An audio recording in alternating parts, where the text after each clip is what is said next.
अस्सलाम वालेकुम नाज़रीन, प्रोग्राम में वाक़े भली कार था चाहूँ। नाज़रीन, बिना सुञाणपकार जे थींदड़ 7वीं डिजिटल आदमशुमारी जंहिंजे हवाले सां सिंध जे सानियावंदनि तोड़े घण घुरनि ऐं अवाम खे सख़्त एतिराज़ हुआ, सख़्त ख़दशा हुआ, पर उन समूरनि एतिराज़नि खे ख़दशनि खे रद्द कंदे अॼु सिंध समेत समूरे मुल्क में घर घर आदमशुमारी वारो जेको फील्ड वारो मरहलो उनजो आगाज़ थी चुको आहे। हीउ 3 ॾींहंनि ताईं जारी रहंदो, जंहिंखां पोइ नाज़रीन कुझु ॾींहंनि खां पोइ उनजो जेको नतीजा हूंदा उहे साम्हूं ईंदा। पहिरियों ॾींहुं तमामु घणियूं शिकायतूं हर पासे खां साम्हूं आयूं। इहे शिकायतूं जॾहिं हीउ अमल शुरू न बि थियो उनखां अॻु बि इंतिज़ाम अणपूरा हुअण जूं शिकायतूं ख़ुदि अमले पारां कयूं वयूं। खोड़ जाइनि ते अॼु बि अहिड़ा ई मामला थिया आहिनि ऐं उन सां गॾोगॾु जेको एतिराज़ आहे ख़दशनि वारो मामिलो आहे उहो बि थधो न थियो आहे। सिंध जा क़ौमपरस हुजनि, सानियावंद हुजनि, सिंध जो अवाम उन ते शदीद रद्दमल जो इज़हार करे पियो ऐं ॼाणाए पियो त जिन इन्हनि ख़दशनि खे सिंध हुकूमत जी ज़िम्मेवारी आहे त उहो सही नमूने सां दुरुस्त नमूने सां ॿुधे ऐं उनजे हल ॾांहुं वधे।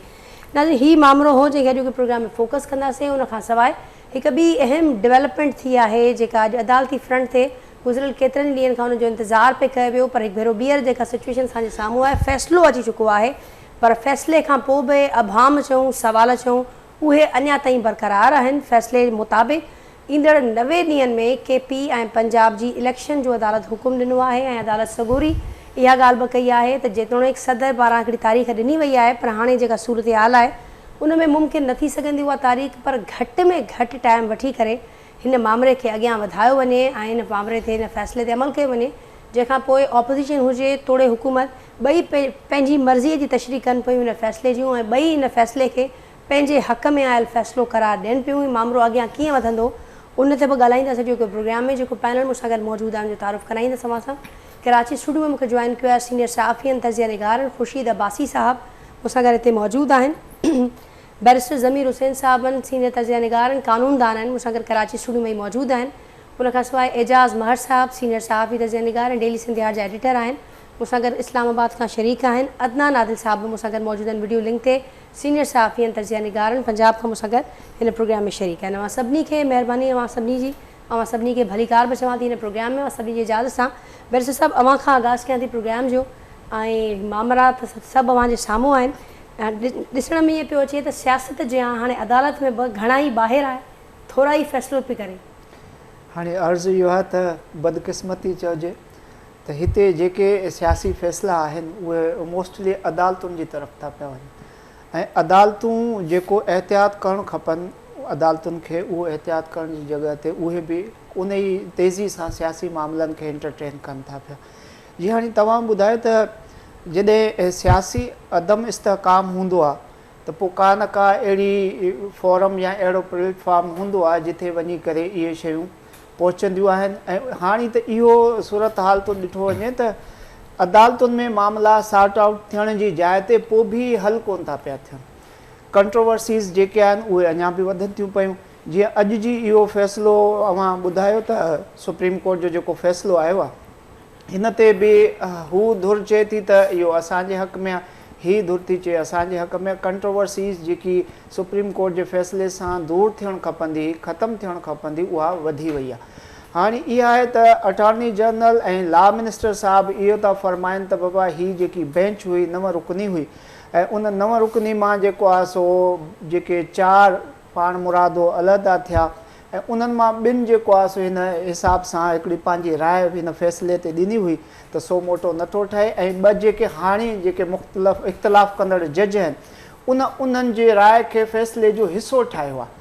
लिहाज़ा हाणे हू चवनि था त जेकी मेजॉरिटी ऑफ डिसीशन थिए थी त उहा इहा थी थिए त जेको आहे सो हीउ फ़ैसिलो पटिशन डिसमिस थियूं आहिनि ऐं जेको ॿिया इंटरप्रिटेशन कनि था उहे चवनि था त आहे ई 5 रुकनी बेंच ऐं 5 रुकनी बेंच जे हिसाब सां हाणे छा थियो आहे त 3 जी मेजॉरिटी आहे, 2 जो जेको आहे सो इख़्तिलाफ़ आहे।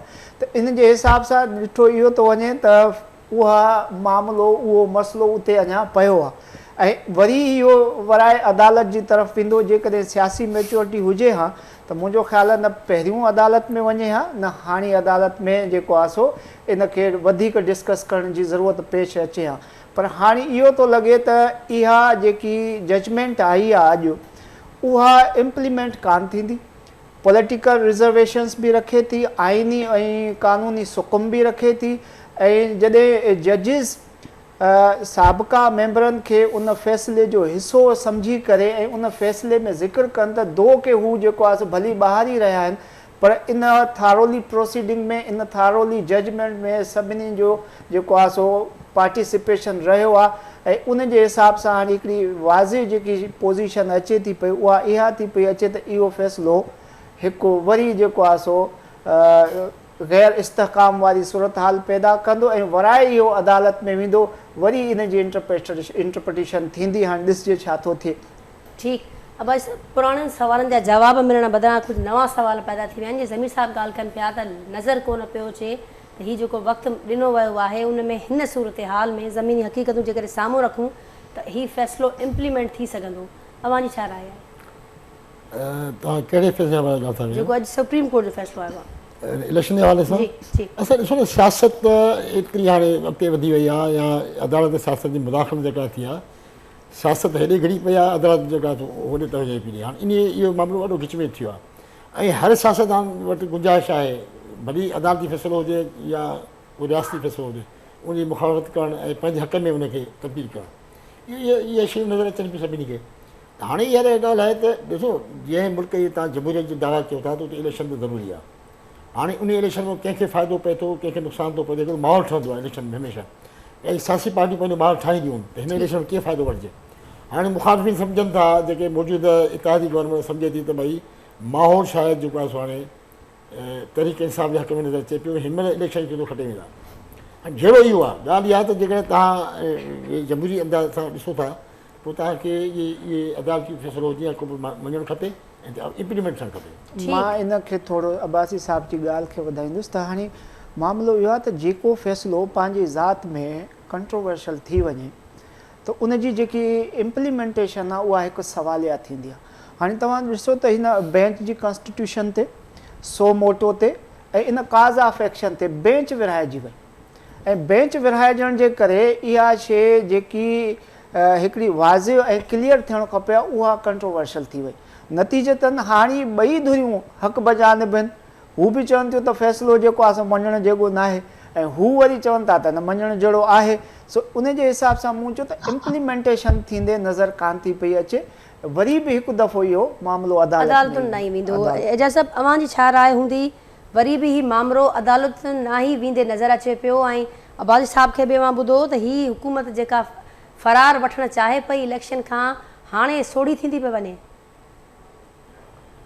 न, मां सम्झां थो त जेका ज़मीर साहिब बि एक्सप्लेन कयो जहिड़े तरीक़े सां जजमेंट जे हवाले सां, त उन जजमेंट में इहो तो रखियो वियो आहे त ॿई धुरियूं उनखे पंहिंजे पंहिंजे पासे छिकनि, त ईअं पियो लॻे त हाणे फ़ैसिला आइन ऐं कानून बजाए पंहिंजी ख़्वाहिशुनि, पसंदि ऐं नापसंदि जी बुनियाद ते कया पिया वञनि। त इहो बदकिस्मती आहे हिन मुल्क जी त जॾहिं तव्हां आम साहिल जो केस 3 बजे या 2 बजे खां पोइ ॿुधण लाइ तयारु न आहियो, सुप्रीम कोर्ट में 1 बजे ताईं हियरिंग थींदी आहे, उन खां पोइ वक़्फ़ो थी वेंदो आहे ऐं नामली केस घटि ई ॿुधंदा आहिनि। पर हिकु राति जो असां ॾिसूं था, लाहौर हाई कोर्ट हुजे, सुप्रीम कोर्ट हुजे, उहो 8 बजे ताईं बि वेठा आहिनि, इस्लामाबाद हाई कोर्ट हुजे, एक्स्ट्रा टाइम में बि अची अदालत लॻे थी कुझु पिटिशनर्स जे लाइ। इहो जेको अदलिया जो ट्रीटमेंट आहे मुख़्तलिफ़ तरीक़े सां हिकिड़ो बहस हेठि रहियो आहे, मुंहिंजी तनक़ीद बि थींदी रही आहे, पर हुन जे बावजूद बि को उन मां सम्झण ऐं पिराइण लाइ तयारु कोन्हे को, ऐं उन ई हिकिड़े जेको मैस क्रिएट थियल आहे उन में अञा वधीक इज़ाफ़ो करण जो इहे फ़ैसिला सबबु बणजनि था। तो ज़ाहिर आहे त जीअं उसूली तौर ते त हीअ सियासी फ़ैसिला आहिनि, पार्लिमान जे लेवल ते थियणु घुरिजनि, पर जॾहिं सियासतदान पंहिंजी ॾाढी अदलिया जे हथ में ॾींदा पोइ अहिड़े क़िस्म जूं शयूं अबाम सभु शयूं पैदा थींदियूं। ऐं हिन फ़ैसिले मां बि ईअं थो लॻे थो हीउ फरमाइशी फ़ैसिलो आहे। अॻु में जेको बेंच जे बहस हलियो जहिड़ो हीउ सो मोटो थी सघे थो या नथो थी सघे, उन्हनि कानूनी निबतनि ते जस्टिस अतर मिनल्ला साहिब जेके पॉइंट रेस कया त भई चीफ मिनिस्टर जेको आहे त उहो उनमें जेको वैलिड तव्हां वटि कॉन्स्टिट्यूशनल ग्राउंड खपे असेंबली डिज़ॉल्व करण जे लाइ, कंहिं हिकिड़े माण्हू जी फरमाइश या ख़्वाहिश ते तव्हां छा करे सघो था। इहे क्वेश्चन बि पंहिंजी जाइ ते वैलिड हुया जिन खे एड्रेस थियणु खपे हा, पर बदकिस्मतीअ सां उहे क्वेश्चन खे शायदि उन तरीक़े सां एड्रेस न कयो वियो जहिड़े तरीक़े सां हिकिड़ी डिमांड हुई त इहे जेको मामिलो आहे सॼो माना हाणे सियासत पई थिए अदलिया में ऐं ख़ुदि अदलिया जो पंहिंजो मज़ाक पई बणाए ऐं इहो अञा वधीक अदलिया ते जेको माण्हुनि जो एतमाद जी खोट आहे त ही अहिड़े क़िस्म जा फ़ैसिला उन एतमाद जी खोट खे अञा वधीक अथी ॾींदा। जी अदनान साहब, आप क्या कहेंगे, ये जो अदालती फ्रंट से ये जो बेबसी के मनाजिर, ये जो सारे मामलात हमें नज़र आते हैं, क्या मंजरनामा जुड़ते हुआ आप देख रहे हैं आने वाले दिनों में? और फिर इस स्पेसिफिकली इस फैसले के हवाले से आपको नज़र आता है कि आइंदा 90 रोज़ में ये इलेक्शन हो पाएंगे? ये जो हुकूमती पार्टियां हैं, पीपल्स पार्टी और नून लीग, उनकी ख्वाहिश, खास तौर से नून लीग की तो ख्वाहिश ये है कि मामले को तूल दिया जाए। अगर बाज़ मुल्कों में तो तहरीरी आइन भी नहीं होता, जैसे बरतानिया, वहाँ रिवायात के तहत जब कोई मेजॉरिटी खो देता है तो इलेक्शन हो जाते हैं, बहुत स्मूथली उनका सिस्टम चल रहा है सदियों से। हमारे यहाँ तहरीरी आइन है, रिटर्न है, हर चीज़, उसमें से भी ग्रे एरियाज ढूंढ लेते हैं, मुशगाफियाँ, निट पिकिंग करते हैं और फिर उसमें भी तनाज़े पैदा हो जाते हैं, क्योंकि नीयतें जब ख़राब हों और इक़्तिदार से चिमटे रहने की ख्वाहिश हो हर पार्टी की, तो फिर वो अपने कोई ना कोई ग्रे एरिया ढूंढ लेते हैं। तो अब ये भी सुप्रीम कोर्ट ने तशरीह की है। अब ऑर्डर ऑफ द कोर्ट तो लिखा है 3 जजों ने, अगर वो 2 जज जिन्होंने डाइसेंट किया है वो कहते हैं कि हम ऑर्डर ऑफ द कोर्ट लिखेंगे, क्योंकि हम 2 वो हैं, पहले वाले 2 हम हैं 4 और ये 3 हैं, तो ऑर्डर ऑफ द कोर्ट की वैल्यू होती है, जहाँ तक मेरी अंडरस्टैंडिंग है, जो मैंने रिपोर्टिंग में सीखा है। लेकिन बहरहाल इसकी तशरीह के लिए लोग जाएंगे दोबारा कोर्ट में। मकसद यही है कि इस मामले को इस तरह तूल दिया जाए कि अप्रैल तक का वक्त हो जाए और फिर ये कोशिश करेंगे कि नेशनल असम्बली और प्रोविंशियल असम्बलीज के एक साथ इलेक्शन हो। पीपल्स पार्टी तो महफूज है क्योंकि उसकी सिंध में कॉन्स्टिट्यूंसी है और उसको कोई ख़तरा नहीं है, वहाँ उनकी हुकूमत भी कायम है। असल मसला हो गया है नून लीग का कि वो पंजाब में उनकी हवा उखड़ गई है। जिस तरह आपने राजनपुर का इलेक्शन देखा, बहुत बड़े मार्जिन से वो हार गए। Lahore high court bar association का इलेक्शन जो है, बहुत तवील अरसे से हामिद खान ग्रुप जो तहरीक इंसाफ से वाबस्ता हैं वो नहीं जीत रहे थे और वो बहुत बड़े मार्जिन से जीत गए। आमतौर से ये जो बार का इलेक्शन है चंद सौ वोटों के फर्क से जीता हारा जाता है, वहाँ तकरीबन 4000 वोटों के फर्क से पीटीआई के जो पैनल था उनकी हिमायत जिसको हासिल थी वो जीत गए। तो पंजाब का मूड बदला हुआ है और नून लीग को समझ आ रहा है कि हमारी यहाँ हवा उखड़ी हुई है, हमारा अगर इलेक्शन फौरी तौर पे होते हैं तो हमें बहुत नुकसान होगा। इसलिए उनका इंटरेस्ट यही है कि मामले को तूल दिया जाए, चाहे कानूनी तो लड़ाई को तो तवील किया जाए या कोई और हरबा इस्तेमाल किया जाए। और मुझे लगता है कि वो तमाम जो तरीके इस्तेमाल हो सकते हैं वो करेंगे ताकि फौरी तौर पे इलेक्शन से बचा जाए। ठीक, ज़मीर साहब एग्री करो था तव्हां ते के फौरी तौर ते कहिड़ा हरबा इस्तेमाल कया वेंदा, ख़ासि करे कानून लिहाज़ सां थोरो ॿुधायो त टेक्निकली कहिड़ा उहे पॉइंट्स थी सघनि था जेके हुकूमत इन शइ खे डिले करण लाइ करे सघे थी यूज़? अर्ज़ु इहो आहे त हीअ जजमेंट जेकी आई आहे इहा पंहिंजी जजमेंट ख़ुदि पंहिंजे नमूने में ई कंफ्यूज़ आहे। हाणे 90 डेज़ जेकॾहिं हुई त पोइ उहो जेको बाक़ी जेको टाइम गुज़री वियो आहे उनखे जहां तव्हां जेको आहे सो डिले तसवर करे चओ था इहो वञणु ॾियो, त इहो ख़ुदि जेको आहे सो हिकिड़ी कंफ्यूजन आहे।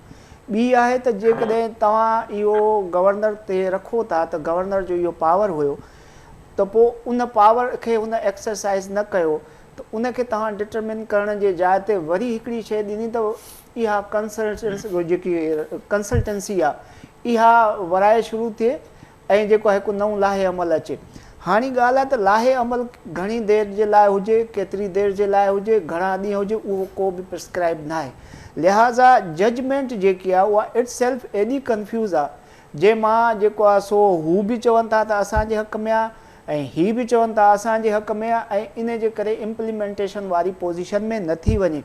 ॿी ॻाल्हि इहा थी अचे त जज साहिबान जेके 2 हुया जेके साईं ॾसियो आदिल साहब त असीं जजमेंट जो जेको आहे सो लिखंदासीं छो जो 4 असां आहियूं।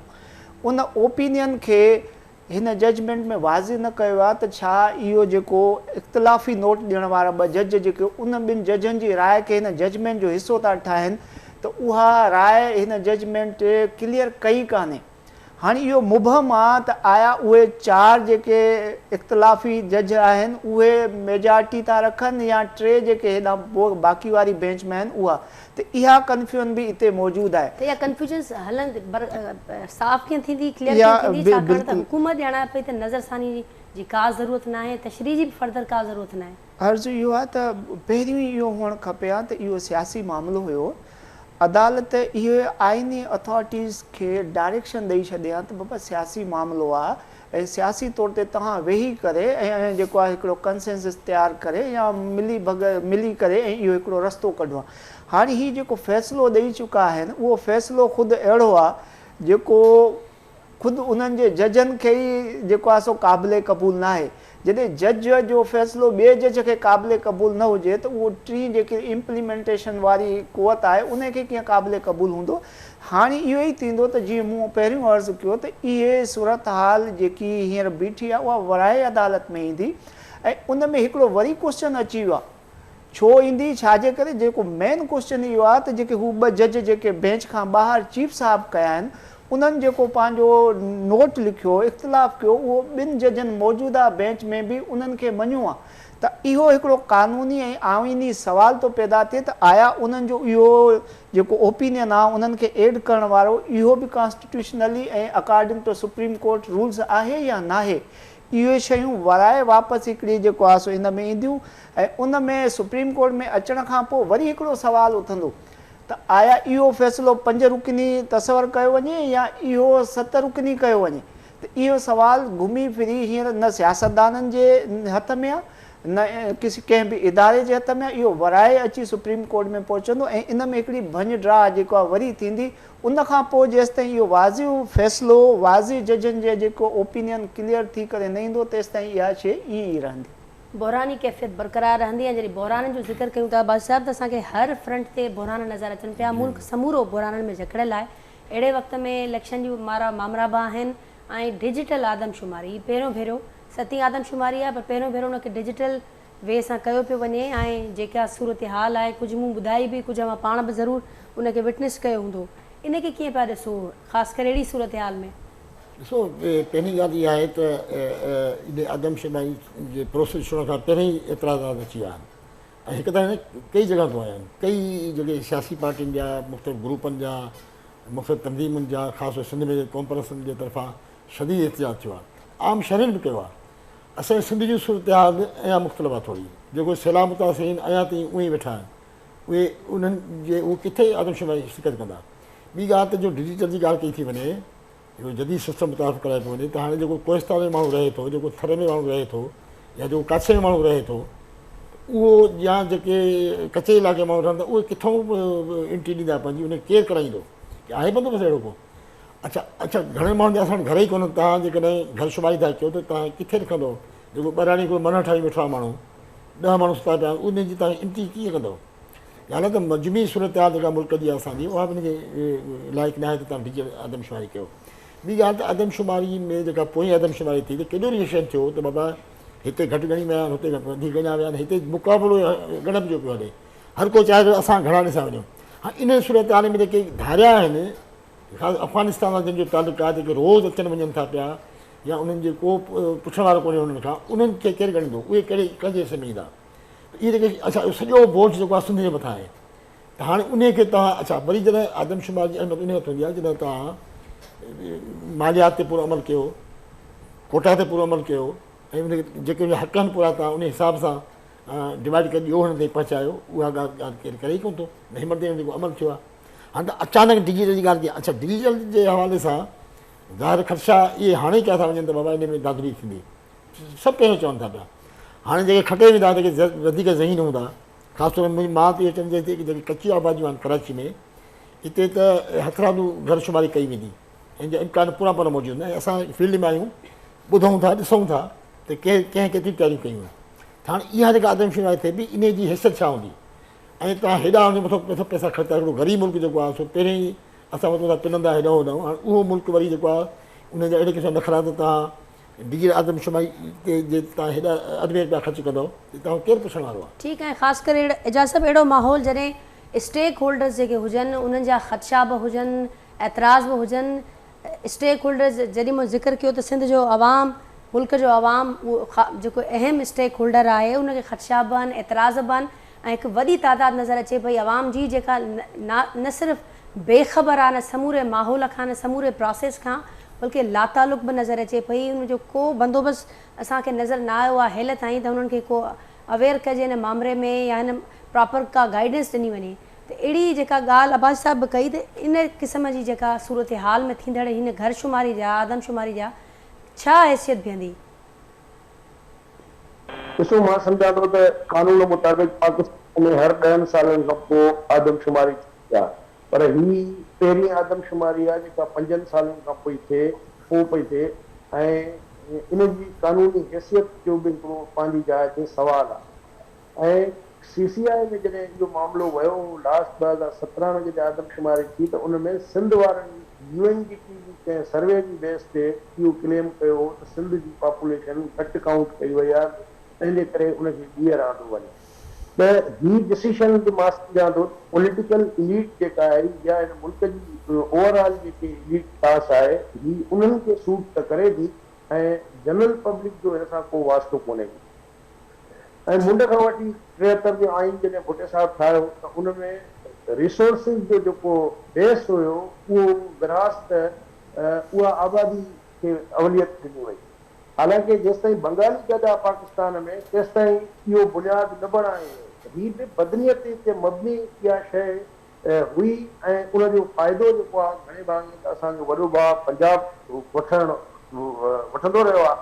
त हाणे बि ही जेका सॼी आहे इन में चाहे सिंध जूं बेस्ट पार्टियूं हुजनि, MQM जो पंहिंजो इंट्रस्ट आहे, पीपल्स पार्टीअ जो पंहिंजो इंट्रस्ट आहे ऐं नेशनलिस्ट जेके रड़ियूं था कनि उहो पंहिंजी जाइ ते आहे। तव्हांजी पंहिंजी डेटा आहे, UN जी डेटा आहे, 17 लख घर सिंध में जुज़वी कुली तौर ते तबाह थी चुका आहिनि। त जॾहिं उहे 17 लख घर पट ते पइजी विया उहे आहिनि ई कोन त उन्हनि खे तव्हां कीअं ॻणींदो? ऐं अहिड़ियुनि हालतुनि में इलेक्शन कमीशन तव्हां खां पैसा बि घुरे चओ था पैसा कोन्हनि खे, मुल्क जेको आहे त उहो डिफॉल्ट करण वारे माना माहौल में पियो हले पियो। त अहिड़ी माहौल में एॾा पैसा ख़र्च करणु, ही एक्सरसाइज़ करणु मां सम्झां थो त इहे लॉजिकल कोन्हे का। बहरहाल ऐं अॻ में जेको हिनजो पोर्शन हुयो सिर्फ़ु सिंध ताईं जे लाइ एतिराज़ जी हद ताईं हुयो। सॼे मुल्क ते अचानक कीअं फ़ैसिलो थियो, किथे फ़ैसिलो थियो, इन ते ज़मीर साहिब वधीक चई कॉन्स्टिट्यूशनल रिक्वायरमेंट 10 सालनि जी आहे त तव्हां 5 सालनि में छो था कयो? इन में बि का तव्हांजी बैड इंटेंशन थी लॻे ऐं तव्हां पंहिंजे मतिलब जा नतीजा हासिल करण था चाहियो। ऐं इहो मुंड में बि डिस्कस थींदो रहियो आहे त हमेशह इहो चयो आहे त बाबा कराचीअ में जेको आहे त उन प्रॉपर ॻणप नथी थिए। भई हिते तव्हां वटि UNHCR एतिरनि सालनि खां कमु पई करे, उन वटि बि कंप्लीट डेटा कोन्हे त अफ़गान पनाहगी केतिरा आहिनि। 2.5 करोड़ गैर मुल्की हिकिड़े अंदाज़े मुताबिक़ मुख़्तलिफ़ जेके सर्वे रिपोर्ट्स ईंदियूं रहियूं आहिनि उन्हनि में हिकिड़ो तख़मीनो लॻायो वियो आहे त कराचीअ में सिंध में 2.5 करोड़ गैर कानूनी गैर परदेही माण्हू रहनि था। उन्हनि में बंगाली बि आहिनि, बर्मी बि आहिनि, उन्हनि में हर रोहिंग्या आहिनि, मुख़्तलिफ़ बिहारी आहिनि। त उन्हनि माण्हुनि खे तव्हां ॿियो मज़ेदार ॻाल्हि इहा आहे त हिन सॼे अमल में तव्हां जॾहिं नादरा जी डेटा तव्हां वटि मौजूदु आहे, कंप्यूटराइज़ डेटा घणे भाङे, त हिन में तव्हां शनाख़्ती कार्ड जो शर्त ख़तमु कयो आहे। इहा तव्हांजी बदनीयती ज़ाहिर थी करे इन ॻाल्हि जी त तव्हांजो हिन मां नतीजा कुझु ॿिया था हासिल करणु चाहियो। त जेकॾहिं तव्हां उन CNAC खे बेस कयो आहे त ऑटोमेटिक उहा डेटा नादरा सां अटैच थी वञे, ख़बर पइजी वञे, वेरीफाई बि थी वञे। त हाणे जॾहिं बिना शनाख़्ती कार्ड एंट्री करण जे तव्हां उन में त जेके बि हिते अफ़गानी रहनि था पिया उहे सभु पाण खे लोकल पठान ज़ाहिर करे, क़बाइली ज़ाहिर करे ऐं उहो ॻणाए वेंदा। त मक़सदु त चवण जो त हिन में इलाही उणायूं आहिनि ऐं हिकिड़ी बदनीयती बि लॻे थी ऐं कानून जो नुक़्ता बि हिन में इन्वॉल्व आहे। ठीकु, एजाज़ साहिब ज़रूरु ज़मीर साहिब खां असां इहो बि पुछंदासीं त हिन जी हाणे जेका सूरत हाल आहे, एतिराज़ बि आहिनि, ख़दशा बि आहिनि, कानूनी ऐं आइनी हैसियत ते बि सवाल उथनि पिया, उनखे केतिरी जॻह मिलंदी, केतिरो स्पेस आहे। उनखां अॻु अदनान साहब ॾे वेंदसि। अदनान साहब, पंजाब में भी ये सिलसिला है। इससे पहले एजाज़ साहब ने बड़ा राइटली पॉइंट आउट किया कि सिंध से जो 2017 की आदमशुमारी थी उस पर एतराज़ात का एक सिलसिला शुरू हुआ और फिर हाल ही में हमने देखा कि एक इत्तेहादी जमात और सिंध सरकार के दरमियान गवर्नमेंट लेवल पर जो एक मुआहदा हुआ, उसके बाद उसका भी एक अहम नुक्ता, बुनियादी नुक्ता मरदमशुमारी का होना था, दोबारा करवाना था। लेकिन फिर बाद में हमने देखा कि अचानक आनन फानन वो सारे मुल्क को उसमें इंक्लूड कर लिया गया। आपके क्या बताएंगे, पंजाब में भी आज से वो सिलसिला शुरू हुआ है, वहाँ पर क्या सूरत हाल है, उसको कैसे देखा जा रहा है?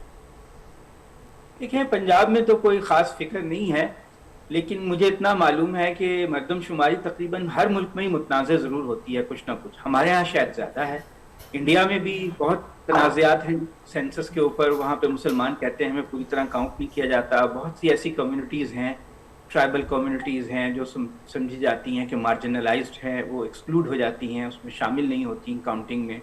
मैं अमेरिका में 1998 में काम करता था एज ए जर्नलिस्ट। वहाँ पे सेंसस के ऊपर खासे एतराज़ात थे। वो कहते थे कि ये पुराना तरीका जो है, इसकी बजाय सैम्पलिंग, साइंटिफिक सैम्पलिंग से होनी चाहिए, क्योंकि वहाँ भी बहुत लोगों को शिकायत थी कि वो जो पुराने तरीके से सेंसस हो रही है उसमें काउंट होने से रह जाते हैं, शुमार होने से रह जाते हैं। पाकिस्तान में मसला ये है कि वफाकी इकाइयाँ हैं, नस्ली और लसानी गिरोह हैं, नस्ली और लसानी शनाख्तें बहुत मजबूत हैं।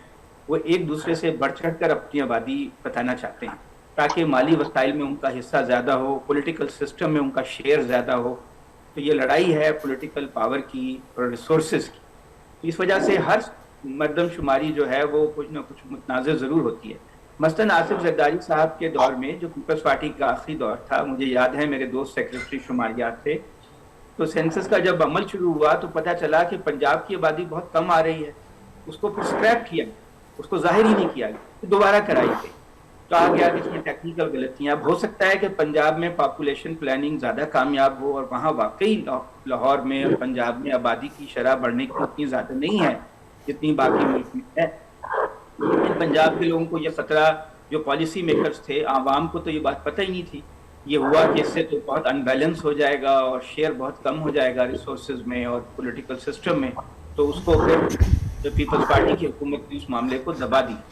यही मामला सिंध में भी है कि सिंध में अगर अर्बन आबादी ज़्यादा हो जाती है तो रूरल पॉपुलेशन का शेयर कम हो जाता है रिसोर्सेज में और उनके जॉब कोटाज में और उनके पॉलिटिकल सिस्टम में, जो असम्बली की कंपोजिशन में। तो ये सब मुतनाज़िर मसाइल हैं। जहाँ तक डिजिटल सेंसस का ताल्लुक है तो इसमें ज़्यादा एक्यूरेसी का इम्कान है, मगर अभी भी मुझे यकीन है कि इस पर तनाज़ात तो रहेंगे, क्योंकि तो पाकिस्तान में मुबलगा राय से बहुत काम लेते हैं। मसलन अगर कराची की आबादी 2 करोड़ है या 2.25 करोड़ है तो उसे 3 करोड़ भी लोग कहते हैं, 3.5 करोड़ भी कहते हैं। अगर फर्ज कीजिए कि ये जो सेंसस है इसकी आबादी पता चला कि 2.25 करोड़ है, तो वो लोग कहते रहे कि ये 3 करोड़ है, तो फिर भी वो नामुतमईन होंगे। हो सकता है पंजाब की आबादी का शेयर जो है वो बहुत कम हो जाए, कई परसेंटेज कम हो जाए। तो तनाज़ात तो होंगे और हर सेंसस पे तनाज़ात होते हैं, लेकिन सेंसस का बुनियादी मकसद ये होता है कि जो आदमी जहाँ पर है, जिस वक्त, उस वक्त जबकि सेंसस हो रही है वो मौजूद है, उसको काउंट कर लिया जाए, ताकि जब नेशनल प्लानिंग हो तो उसमें देखा जाए कि इस आबादी की डेंसिटी क्या है, कसाफत क्या है, यहाँ पे कितने रिसोर्सेज चाहिए, कितनी हेल्थ फैसिलिटीज़, एजुकेशन, सड़कें। मेरा ख्याल है कि अगर ये एक दफ़ा हो जाए तो इससे मुल्क को बहरहाल फ़ायदा होगा। वो कि ये एक मुश्किल काम है और पाकिस्तान में सियासी और झगड़े इतने ज़्यादा हैं और एथनिक झगड़े इतने ज़्यादा हैं कि कुछ ना कुछ ये मुतनाज़े पहले भी रही है और अब भी रहे। हाँ पर रहंदी, पर ज़मीर साहब जेके एतराज़ आहिनि, जेके ख़दशा आहिनि, उन्हनि खे का जाइ मिलंदी ऐं गॾोगॾु हिन जी जेका क़ानूनी है आइनी हैसियत ते सवाल उथनि पिया? अर्ज़ु इहो आहे त आदमशुमारी पंहिंजे कैपेसिटी में या पंहिंजे हिसाब सां सही हूंदी आहे, पर हीउ जेको डिजिटल जेको सेंसस इहा थी थिए त लफ़्ज़ जेको डिजिटल आहे इन मां इहो थो थिए त तव्हांजो जेको NIC आहे उनखे ॿाहिरि कढी करे बाक़ी अव्हांजे इल्विल ते आहे त तव्हां जेतिरा माण्हू लिखायो जे विदाउट जस्टिफिकेशन। कंट्रोवर्शियल त हिते ई थी वई आहे। बाक़ी हाणे इहो आहे त पूरे पाकिस्तान में किथे बि इनखे जेको आहे इन नज़र खां नथो ॾिठो वञे जीअं सिंध में ॾिठो थो वञे। छो जो मतिलबु इन जो इहो आहे त सिंध जेकी आहे, जेकी सिंध जी कंपोज़िशन आहे, जंहिंखे तव्हां कराची खे बिलख़ुसूस मिनी पाकिस्तान करार ॾेई करे ऐं वरी जेको आहे उन सूरत हाल में इहा जेको आहे सो तव्हां आदमशुमारी जो तरीक़ेकार वाज़िह था कयो त इहा डिजिटल थींदी, त इहा मुंहिंजो ख़्यालु आहे त सिंधी ऐं सिंध जे बक़ा ते हिकिड़ो सवाल बि उथारे थी। हिन जे मक़ासिद छा आहिनि? उन में सियासी मक़ासिद बि थी सघनि था, सियासी एजेंडाज़ बि थियनि थियूं। जीअं हाणे पीपल्स पार्टी ऐं MQM जो इहो हुयो त बाबा असीं इल्हाक़ ऐं इतिहाद तॾहिं कंदासीं जॾहिं असांखे हिन हिसाब सां इहो जेको आहे सो आदमशुमारी वारो जेकी पॉपुलेशन आहे, जेकी असांजी बकुल उन्हनि जे त घटि आहे, उनखे असां जेको आहे सो पंहिंजो सही तरीक़े सां करण लाइ या पंहिंजो क्वांटिटी ऐं एग्ज़िस्टेंस खे जेके आहे पंहिंजे लेवल जे हिसाब सां शो करे सघूं। ऐं सिंधी माण्हू इन जे करे बि इन मां सफ़र थो करे त जेकी असांजे शहर जी कराची जी पोज़ीशन आहे उहा पाकिस्तान ऐं सिंध जे लाइ शहर जी हैसियत थी रखे। हितां जी मालिकीअ जो इख़्तियार जेकॾहिं जंहिं वटि बि आहे उहो पाकिस्तान ऐं सिंध ते असरअंदाज़ थिए थो पियो।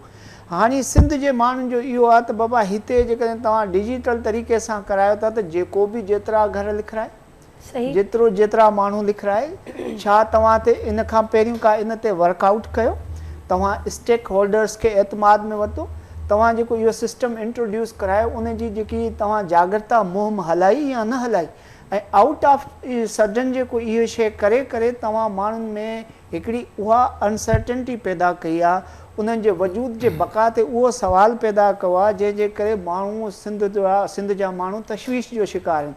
क़ौम परस्त हुजनि, समाजी धुरियूं हुजनि, क़ौमी कारकुन हुजनि या ॿिया, उन्हनि जे लाइ हिकु सुवालु आहे त छा आया हिन वक़्तु इहा सिंध जे सैलाब खां पोइ उहा सूरताल हुई जंहिंमें असीं बेघर आहियूं, बेयारो मददगार आहियूं, असीं को किथे आहे को किथे आहे, छा उन हिसाब सां इहा जेको डिजिटल सेंसिस आहे ठहे पियो, ऐं जेकॾहिं 10 साल खां पोइ इहा थियणी आहे त 5 सालनि ते छो थी आहे, छा इहो लीगल आहे या इलीगल आहे, इहो बि हिकिड़ो सुवालु आहे। त हाणे चवण जो मक़सदु आहे त का बि शइ असीं शुरू कंदा आहियूं त उन जा पहिरियों जेको आहे असीं हिकिड़ी बाक़ाइदे उन ते वर्क कंदा आहियूं, उन जी हिकिड़ो निज़ाम ठाहींदा आहियूं, पोइ उनखे जेको आहे सो असीं पब्लिक में उहो मोकिलींदा आहियूं, अवेयरनेस ॾींदा आहियूं, शौर ॾींदा आहियूं या एडवर्टाइज़ कंदा आहियूं। ही आउट ऑफ सडन अची करे बम इहो जेको किरियो आहे उहो मुंहिंजो ख़्यालु आहे त सिंध जे बक़ा ऐं सिंधियुनि जी जेकी एग्ज़िस्टेंस आहे उन ते सवाल थो करे। जेको तव्हां डिजिटल सिस्टम इंट्रोड्यूस करायो आहे, जॾहिं तव्हांजी नादरा जेकी आहे उहा इन शइ खे मञे थी त टेक्निकल इशूज़ थींदा, ऐं जेकॾहिं टेक्निकल इशूज़ थींदा त उहे टेक्निकल इशूज़ अॻिते हली सुधारे जो जेको आहे सो चवनि था थी सघनि था, पर जेके मौजूदा टेक्निकल इशूज़ थींदा उहे तव्हां ऐं असांजे बक़ा ते छा असरु छॾींदा? बिल्कुलु। ऐं अबाई साहिबु इहो ई सुवाल वांदो रखंदसि, का जॻह ॾिसो पिया का जाइ मिलंदी इन्हनि एतिराज़नि खे, इन्हनि ख़दशनि खे, हेल ताईं त रद्द थिया ऐं हीउ सिलसिलो शुरू थियो, पर हाणे ॿुधण में अचे पियो त तहरीक जो बि चितारिनो पियो वञे, मुख़्तलिफ़ धुरियुनि पारां तहरीकूं प्लान बि थियूं आहिनि, एहतजाज प्लान बि थिया आहिनि, कीअं ॾिसो पिया ईंदड़ ॾींहंनि जी सूरत? ॾिसो, पहिरीं ॻाल्हि इहा आहे त आदमशुमारी जो मक़सदु छा हूंदो आहे, त माना तव्हां माण्हुनि खे फैसिलिटेट कंदव, मालियात जे लिहाज़ सां, नौकिरियुनि जे लिहाज़ सां, सिहत जे लिहाज़ सां, एजुकेशन जे लिहाज़ सां। हिकिड़ो लतीफ़ो ई सम्झो ऐं ॿुधो त कंहिं अदालतुनि में कंहिं ॿाहिरि जे माण्हू खे जज सज़ा ॾिनी, 3 साल जी सज़ा अथई, हुन चयो तो फ़ैसिलो ॾेई छॾियो पर ॿकरियूं तुंहिंजो पीउ चालींदो, हाणे मां त जंहिं महिल तूं चवण जो मतिलबु तव्हां त फ़ैसिलो ॾेई छॾियो, पर हाणे जेको इन जा नतीजा साम्हूं ईंदा उनखे तव्हां कीअं फेस कंदव? इहो हिकिड़ो वॾो सुवालु आहे। इहे वॾियूं नफ़रतूं पैदा थींदियूं ऐं मां सम्झां हैरान कोन नतीजा ईंदा जेके तॾहिं आदमशुमारी मूंखे ख़दशो आहे डबल सिंध जी ख़ासि तौर ते डबल थी वञे, छो हिते एहतियात जी बि तयारी थी आहे, एहतियात ज़रूरु थींदा, उन खां पोइ नतीजा नथा वञूं, ऐं शहरनि में बि थींदा, ॿाहिरि में बि थींदा, ऐं ॿियो त सभिनी तयारी बि कई आहे त इनखे कीअं फेस कजे, त जंहिंजे वित वसारे में जेतिरी ताक़त आहे कंप्यूटरनि जे ज़रिए उहे विढ़ंदा, इहे सभु शयूं आहिनि। हाणे ॻाल्हि आहे त इहो रियासत खे सोचणो पवंदो त तव्हां अचानक गैर ज़रूरी तौर ते ऐं कंहिंजी फरमाइश ते या कॾहिं प्रेशर में अची तव्हां अनाउंस था कयो 10 साल खां पहिरीं, त उन लाइ तयारी बि कई अथव, त इन जे नतीजनि खां पोइ तव्हां छा कंदव? उन जे नतीजनि में छा को नफ़रतूं वधंदियूं या उन जे नतीजनि खां पोइ कोई तव्हांखे कुझु हासिलु थींदो या तव्हां उन्हनि खे कुझु ॾेई सघंदव? इन खां पोइ इहे वॾा सवाल आहिनि। त इन करे सोची सम्झी करे मूंखे त हैरान थी लॻे त इहे अचानक ऐं तव्हां अनाउंस कयो अचानक, ॾिसो न शनाख़ती कार्ड हिन मुल्क में अञा ताईं न थी सघिया आहिनि, हेॾो असो थी वियो आहे शनाख़ती कार्ड जी हिमत ते माण्हू वधंदा घुमंदा, टाइम न आहे फलाण आहे, तव्हां शनाख़ती कार्ड में जारी न करे सघिया आहियो, ऐं तव्हां सॼे माण्हू खे बाउंड कयो शनाख़ती कार्ड जे लाइ, तव्हां प्रॉपर्टी था ख़रीद कयो शनाख़ती कार्ड खां बग़ैर, पढ़ी कोन था सघो, हर शइ में तव्हां शनाख़ती कार्ड, हाणे हिते अचे तव्हां शनाख़ती कार्ड खे पोते करे छॾियो, इहो छा मक़सदु इन जो? माण्हू ख़तमु करे छॾी। मक़सदु इन जो इहो ई थो थिए त हिते बिलख़ुसूस सिंध जी जेकी कंपोज़िशन आहे, जेको मूं अर्ज़ु कयो त मिनी पाकिस्तान वारो कॉन्सेप्ट, इहो असांजे लाइ इन जे करे बाहिसे तशवीश थी वियो आहे त हिते इन सिस्टम जे ज़रिए जेतिरा माण्हू जेको पंहिंजा काउंट कराए, का उन जी जस्टिफिकेशन न आहे, का तव्हांजी जेकॾहिं ख़ुदा न ख़ास्ता मूंखे ख़बर थी पए त हिन सिस्टम में मुंहिंजे पड़ोसी या मुंहिंजे बराबरि में रहण वारे मोहल्ले वारे ग़लति एंट्री कराई आहे त को कंप्लेनेंट सेल न आहे तव्हांजो जेको उहो उन शइ खे तस्दीक करे त हा वाक़ई ही तव्हांजो माण्हू आहे ऐं हिते रहंदो आहे। हाणे इहो आहे त हिते तव्हां ॾिसो त हर माण्हू जी भरमार आहे, इवन देन के ग़ैर सूबाई त न पर ग़ैर मुल्की माण्हू बि हिते एतिरा आबाद लॻा पिया आहिनि। उहे बि असांजे हिन ते अची कंदासीं त असांजा जेके हक़ आहिनि, जेके असांजी जेके राइट्स आहिनि, उन्हनि ते उन्हनि जो हक़ु जेको आहे सो उहो हुकूमती ऐं इदारती सतह ते मञियो वेंदो। जॾहिं मञियो वेंदो त असीं वञूं था ॾींहों ॾींहुं मिनारिटी में तब्दील थींदा वेंदा। असीं राइट जेके असांजे जेके राइट जी स्ट्रगल आहे उहा अञा कमज़ोर थींदी वेंदी। नतीजे ते इन्हनि जा कॉन्सिक्वेंस जेके ईंदा उहो मुंहिंजो ख़्याल आहे त संभालणु वाक़ई ॾुखिया हूंदो। जी एजाज साहब, जेका प्री सेंसस प्लानिंग चऊं असीं, उहा उनजी त असांखे खोट नज़र अचे पई। तमामु अहम ॻाल्हि कई आहे बासी साहब, ज़मीर साहब, त जेको हाणे पोस्ट वारो जेको फेज़ हूंदो पोस्ट सेंसस, उहो उनजे लाइ प्रॉपर होमवर्क थियलु हूंदो, गवर्नमेंट केतिरी तयारु हूंदी, अवां उनखे कीअं पिया ॾिसूं, ऐं गॾोगॾु इन ते बि ज़रूरु रोशनी विझो त हिकु पासे असांखे एहतजाज बि नज़र अचनि पिया, तहरीकनि जो चिताब ॾिनो पियो वञे ऐं सख़्त खां सख़्तु क़िस्म जे मामलनि जूं नतीजा भोगण जी ॻाल्हियूं बि साम्हूं अचनि पियूं। त ॿिए पासे कुझु धुरियूं इन ॻाल्हि जो बि प्रचार कंदे नज़र अचनि पियूं त कुझु के कम अहिड़ा हुजनि था जेके अंडर प्रोटेस्ट रही कजनि था ऐं करणु घुरिजनि। अवां उन मामले ते छा चवंदो?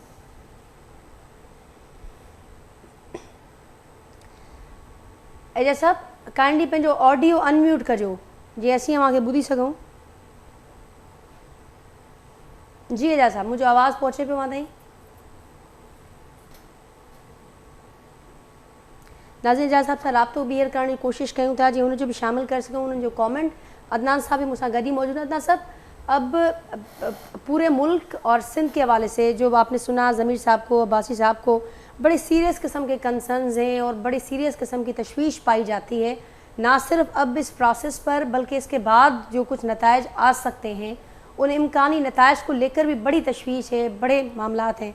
अब क्या देखते हैं, कैसे समझते हैं आप कि किस तरीके से हुकूमत का इसमें कोई किरदार होना चाहिए, हुकूमत को क्या रोल प्ले करना चाहिए सारी सिचुएशन में? देखिए, बात यह है कि बलूचिस्तान में भी मसला होगा, जैसे सिंध में मसला है रूरल अर्बन का, और वहाँ पे दूसरे सूबों से बहुत लोग माइग्रेट करके कराची जाते हैं और वहाँ वो इंडस्ट्रियल सिटी है, पोर्ट सिटी है। तो सिंधी जो पुराने सिंधी हैं, सिंधी स्पीकिंग लोग हैं, उनकी जो रेशो है वो कम होती जा रही है आबादी में।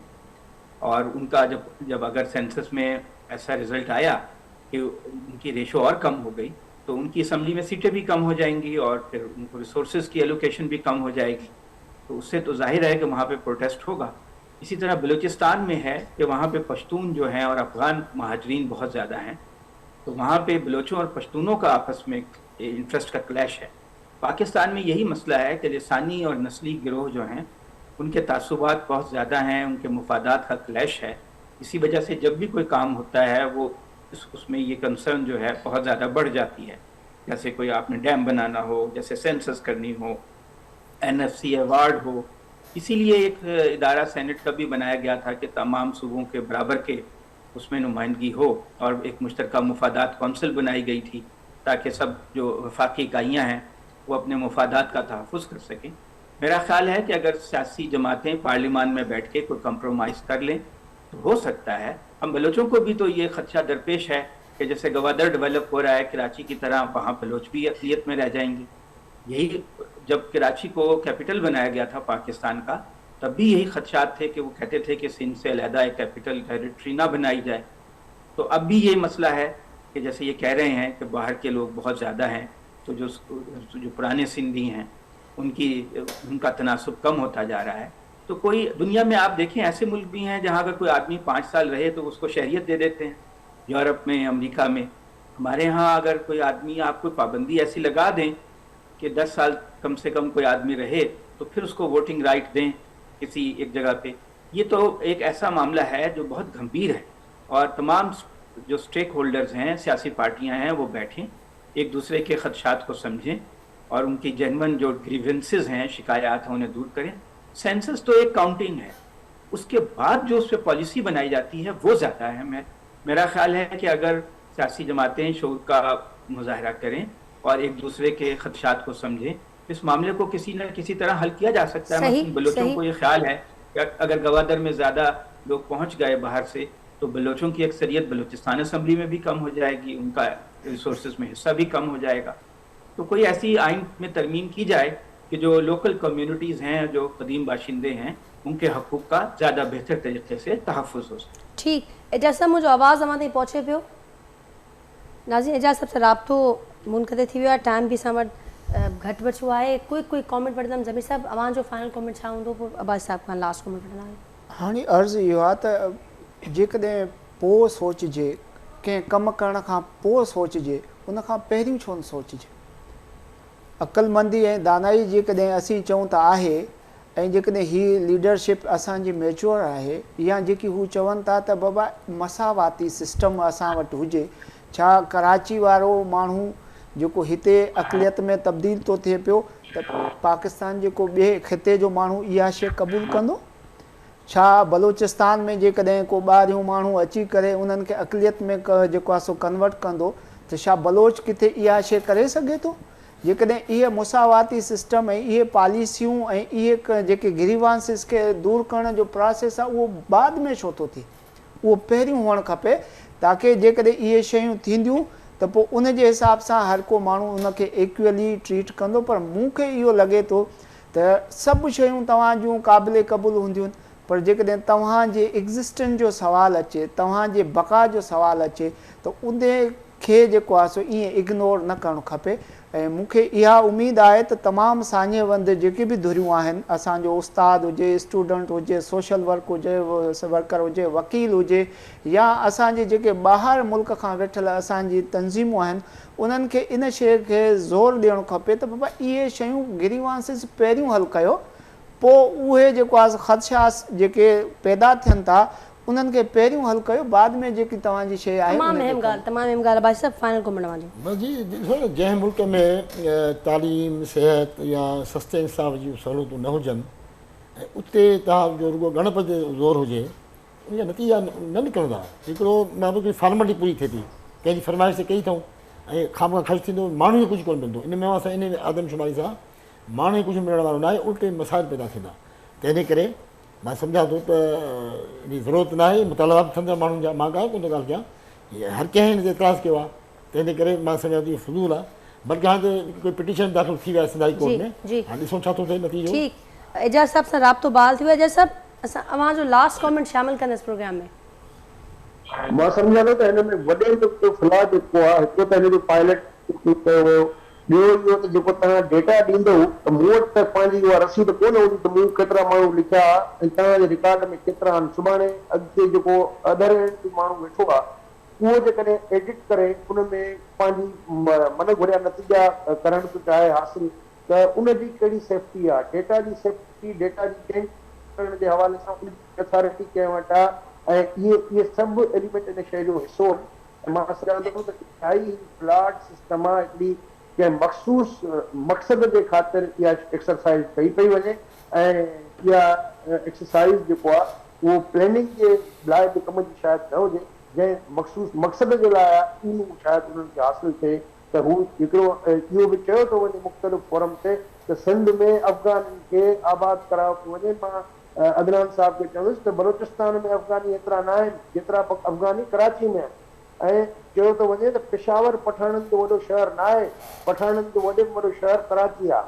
त इहे ख़दशा पंहिंजी जाइ ते मौजूदु आहिनि, ऐं इन्हनि खे अॻिते जेको आहे ग़लति तरीक़े सां हुनजो मक़सदु हासिलु कयो वेंदो, ऐं मां सम्झां थो हीअ फ्यूटाइल एक्सरसाइज़ आहे। वॾी महिरबानी मुंहिंजी एजाज साहब, मां वक़्तु कढियो के प्रोग्राम लाइ। ज़मीर हुसैन साहब, खुर्शीद अब्बास साहब, अदनान आदिल साहब, तव्हांजी बि महिरबानी। नाज़रीन, फीडबैक खां आगाह ज़रूरु कजो असांखे जो कि प्रोग्राम में थियल गुफ़्तगू जे हवाले सां। वरी जल्द अवां सां मुलाक़ात कंदासीं। तेसिताईं इजाज़त।